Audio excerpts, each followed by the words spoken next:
munsi w'ikiganiro nagira ngo tugirane ikiganiro kijyanye no kuba wafata ibinyabijumba cyangwa ibinyamisogwe ukagihekenya bigira umumaro.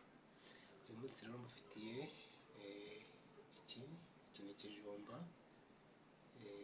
Ikijumba uragifata ukakironga neza, warangiza kukironga neza ukagihata ukagihekenya. Umumaro wawo rero ni uko utuma imikaya ikomera, ikindi amenyo yawe agakomera ku buryo icyo ushonyeho cyose ufata. Mbese ni nko gukora tize yo gukoresha amenyo kugira ngo ubashe gukata buri kintu cyose kikunyuzeho. Iyo rero ibyo bibaye bituma wirinda ba bantu bazi ko hari abantu barumana iki baba barakoze iryinyo, ariko twebwe tugira ngo dukore imikaya yacu dukomeza amenyo yacu. Murabizi neza ko hari igihe amenyo azamo ibintu byo kurwara ishinya cyangwa se ifumbi, ibyo twita ifumbi yo mu menyo, usanga hajemo ibintu bitukura bimeze nk'amaraso.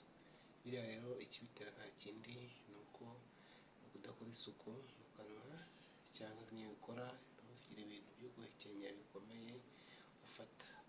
Ugomba guhekenya rero ikijumba, ukaba wahekenya imyumbati, ukaba wahekenya igisheke, byose biba ngo biri ariko nabyo biba ari iby'ingenzi. Ba bantu rero muri igisheke ugasanga bakiguhatiye, bagukatiye utuntu dutoya, hariya bava kwibye. Ugenda ugura agasheke kawe, nurangiza ukaronge neza ukoresha amenyo, ugishishure ugihekenye ukoresheje amenyo. Ubwo bijyana n'iki kijumba navuga rero cyo, urabona ukuntu kimeze, urakibona, uragihata neza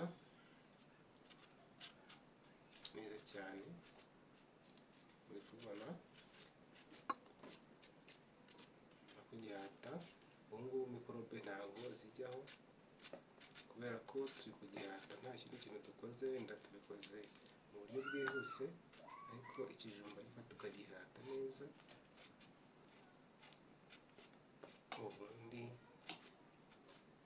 nk'uko twabivuga ukagihekenya ukoresheje amenyo yawe. Twese turebereho uko bigenda ugihekenya n'amenyo yawe.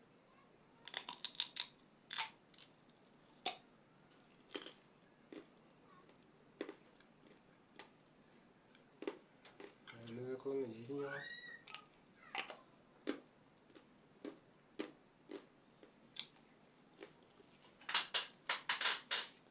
hiryoshye kubireba. Ubwo rero nawe rero nkugiriye inama kandi ingirakamaro, nimba iri somo uryumvishe ko guhekenya ikijumba cyangwa umwumbati cyangwa igisheke ari iby'ingenzi, iyi video wayisharinga ku bantu bafite ikibazo cy'amenyo, abantu bagira amenyo ahora ajegajega, bakagira amenyo akuka bya hato na hato, bakagira amenyo harimo ishinya, ahana urubobi, byose bimarwa no kugira ikintu nk'iki ngiki ufata ukakinyuza mu kanwa ugikoresheje mu buryo busanzwe uko cyaremwe, ukaba ukagikoresha muri ubwo buryo.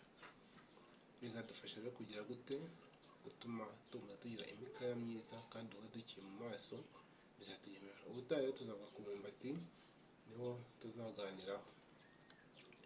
Murakoze. Iyi video rero bayisharinge, nimba uyikunze kora subscribe, ubundi twiryohere.